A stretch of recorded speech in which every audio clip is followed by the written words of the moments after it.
Joining us on the line is Dr. Ameera Al-Hassan, head of the UN Habitat in the GCC and Kuwait office, to provide us more information about this issue.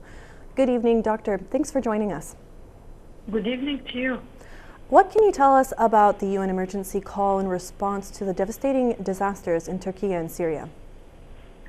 Yes, for this, following the earthquake taking place in Turkey and Syria, our efforts are towards a mitigation of the life-threatening risk of residents returning to structurally compromised buildings in key affected areas and creation of favorable conditions for the safe return of displaced residents to their homes and the early recovery of affected urban areas. At this point, I have to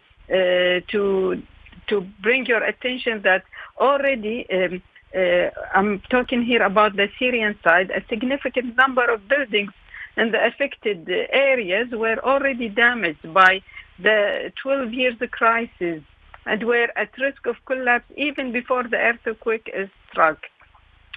So the earthquake has exacerbated this damage and greatly increased the risk of collapse. Therefore, our attention here is to care for the lives of residents of these areas and to care of the lives of the displaced people in these areas damaged by the earthquake.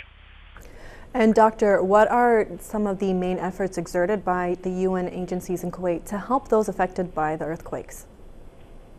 Yes, our role here in Kuwait is to support our offices that are located in the both sides, southeast Turkey and also north of Syria, as we have already our colleagues working on the field, on these areas.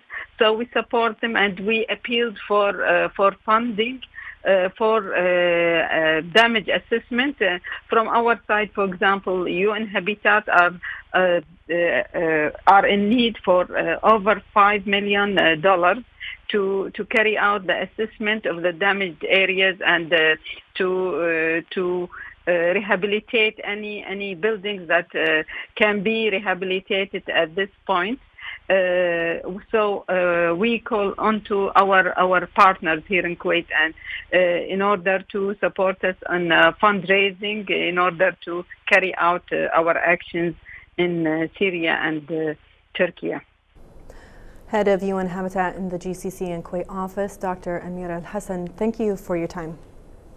Thank you.